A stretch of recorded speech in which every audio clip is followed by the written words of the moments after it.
Good morning, everyone. My name is Maria Jenny Baga Salazar, and one of the reporter of the Group 9B Ed 1.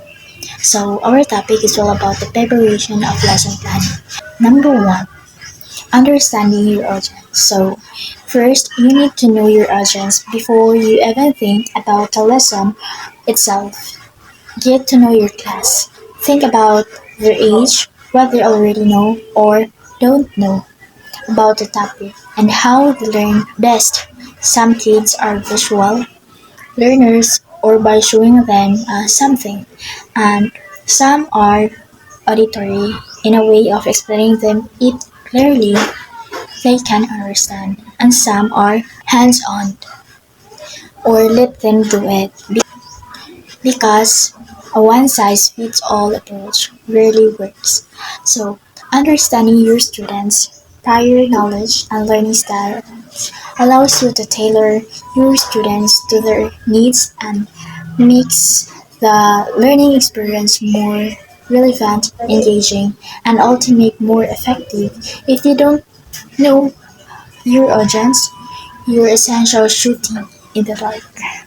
Number two, defining learning objectives. So you need to set a clear goals. It means what do you want your students to actually learn by the end of your lesson, and be specific of your action words like identify, explain, or analyze.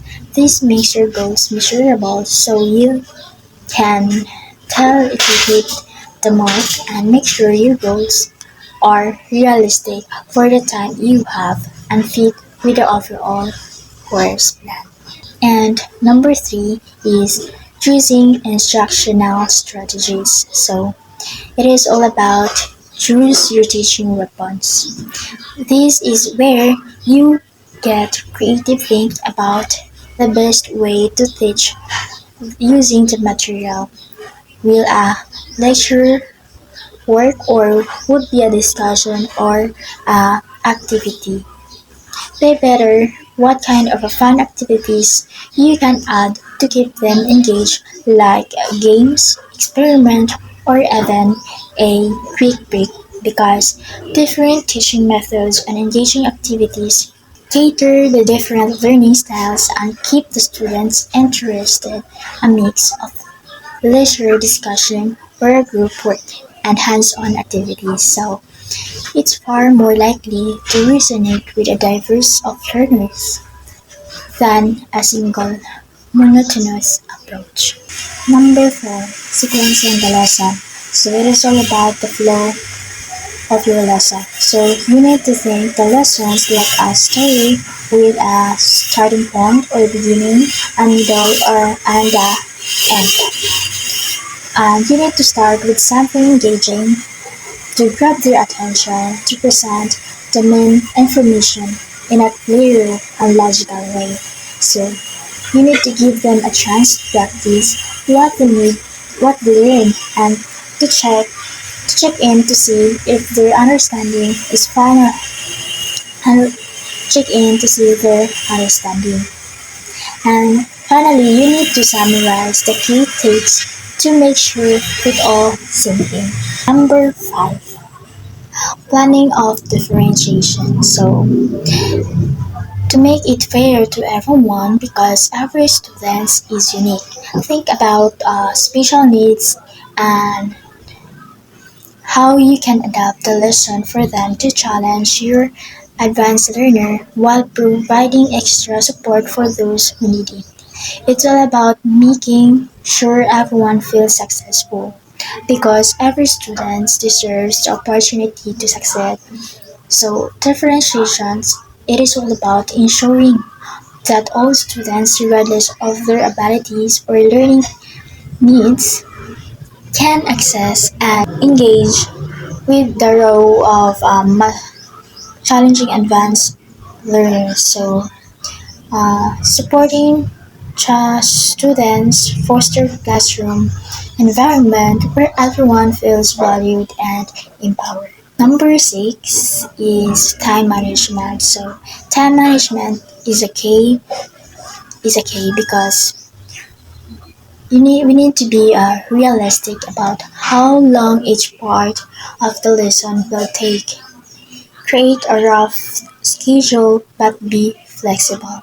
Sometimes things take longer than expected, and that's okay because time is precious. And being realistic can help you to stay organized and ensure that all you cover all the essential content. However, flexible is crucial. Sometimes a lesson might flow differently than the plan. So being prepared to adjust the pace allows you to respond to students' needs and maintain engagement. And number seven is post-lesson reflection. So it is all about reflect and improve. So after teaching the lessons, take some time to reflect on what worked and didn't, what could you differently in next step. So this is how you grow as a teacher. So because teaching is a journey, not a destination. Reflecting your own journey allows you to identify what worked well and what could be improved. This continuous process, self-assessment, is essential for growth as an educator. Without reflection, you miss valuable opportunities to define your teaching practice and enhance students' learning. Good afternoon, everyone. I am Baldosa Chinchin B. My topic is all about parts of Herbartian approach. So there are parts of Herbartian approach. First is introduction. So introductions is the first steps and the five formal steps of lesson planning. It plays a crucial role in preparing students for new learning. So ang introductions is ang introductions is so very important in our class because to connect the students prior knowledge with the new lessons, then prepare the learners and spark their interest and curiosity. Is presentation. So presentations is the stage where the teacher introduces the new lessons or concept to students. So our presentations is after the students have been mentally prepared in the introductions. The teacher now begins to present the new knowledge clearly and in an organized way. So after preparing the students' minds in the introduction, the teacher now to begins the deliver and the actual content. Comparisons and associations. So comparisons and associations is the stage where the new knowledge from the presentations is connected to what the students already know. So it is also helps them to compare the new ideas with previous experiences, making learning more meaningful and easier to remember. So it is the step where the new lessons that has just been through is compared to the students' existing knowledge or past experiences. So the goal is to create connections in the students' minds. So helping them is better understands and remember the new information. Next is generalization. So generalizations is the step where students draw broad conclusions or principles based on the specific examples and comparisons they've explored the earlier step. So uh, generalizations, it helps students from general rules or ideas that apply beyond the lesson. So it is helps students summarize what they have learned and to guide students to formulate universal ideas or principles from the lessons. So applications. So applications is the final steps where students use or apply the general principles or knowledge and they have learned in real life situations or new problems. So applications is these steps helps transfer learning from the classroom to practical use. So enable students to practice and reinforce so what they have learned to help students see the value and relevance of the lessons. Last is recapitulation. So, recapitulations is the process of reviewing and summarizing the key points of a lesson or unit after the teachings and application phases. So, ang recapitulations is, so it is helps reinforce learning by going over the main ideas and ensuring students have understood the materials to refresh students' memory of what was learned. So, to clarify any doubts or misconceptions to help students organize the consolidate their knowledge and to prepare students for further lessons or assessment. Good day everyone, I am Renajane V. Hamil and I am one of the members of Group 9. Our topic is all about lesson planning and I was assigned to discuss the importance of lesson plan. So first is suitable environment. A well-structured lesson plan allows the teacher to set up a classroom environment that supports lesson learning. This includes arranging the seating, preparing the board, setting up visual or audio tools, and planning transition between activities. So when students are in a calm, organized, and stimulating environment, they are more likely to participate actively and behave well during the lesson. Second one is based on previous knowledge. So lesson plans, makatabang niya siya sa mga teachers to connect new lessons with what students already know. Importante niya siya because learning builds on what has been learned before. So for example, before teaching subtraction, students must understand addition. By planning with this in mind, ang mga teachers can avoid confusion and ensure that ang mga students they have the right foundation to grasp new concepts. The third one is psychological teaching. Effective lesson planning considers the learner's age, interest, motivation, attention, span, and learning styles. So this ensures that the teaching methods watch the student's psychological needs. A lesson that's too hard or too easy may cause boredom or frustration.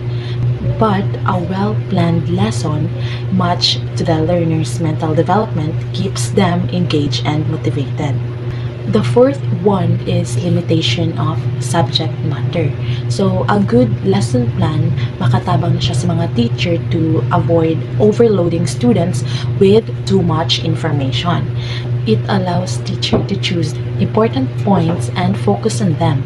This helps students concentrate on the lesson and prevents confusion. So clear limits in each lesson also make it easier to evaluate learning outcomes. The fifth one is determination of activities. So planning helps teachers select activities that are suitable for the topic and the students, whether it's group work, games, role-playing, or experiments. Each activity should support the lesson goal. So this promotes active learning where students are more involved and learn by doing, not just by listening. Next is preparation of material aids. So lesson plans remind teachers to prepare all teaching materials before class. It includes charts, flashcards, videos, or handouts. When materials are ready in advance, ang klase is mo run jud siya smoothly. So, maka-avoid ni siya og delays or confusion, which makes the lesson more interactive and visual, helping students understand better. Next is developing of teaching skill. So, regularly preparing lesson plans, maka-improve ni siya sa skills sa mga teachers. So, ang mga teacher, they become better at organizing content, choosing suitable methods, and managing the class. It also helps them reflect on what works and what doesn't. So over time, this continuous improvement makes them more effective and confident educators. Next is use of theoretical knowledge. So lesson plan help out educational theories into action. For example, A teacher who has studied Bloom's taxonomy can plan activities that target different levels of thinking. So, from remembering facts to applying and evaluating ideas.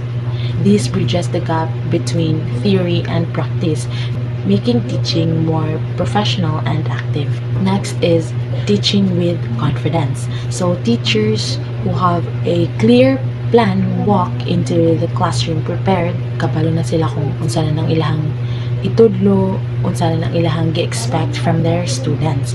So kani siya makatabang ni siya to reduce nervousness and maka-increase ni siya sa confidence sa ka-teacher. So when a teacher is confident, murag maka-explain sila og better, they can manage the class more effectively, and maka-gain sila og respect from their students.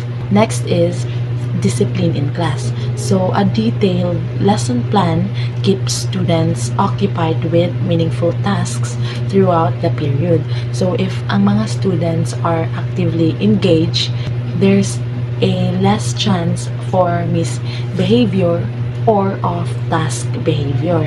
So discipline naturally improves when everyone in the class is focused and kabalo sila kung unsay buhaton at each point of the lesson. Next is time sense. So lesson plans include time estimate for each activity.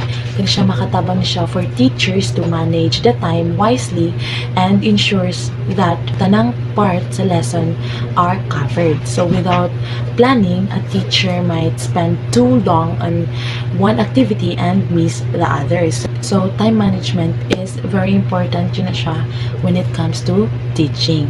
The last one is teaching from memory level to reflective level. So lesson plans guide teaching from simple to complex learning. So students first learn to remember facts or memory level.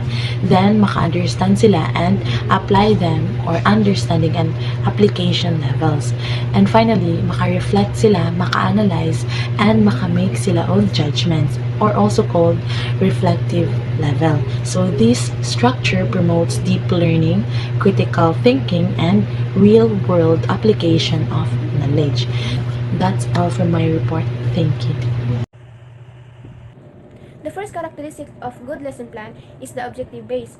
Objective base is the clearly defines what will students learn. So mao na siya imong goal sa imuhang discussion ug unsay ma-learn sa mga bata in the end of your discussion or sa imuhang topic. Next is decision about appropriate material aids.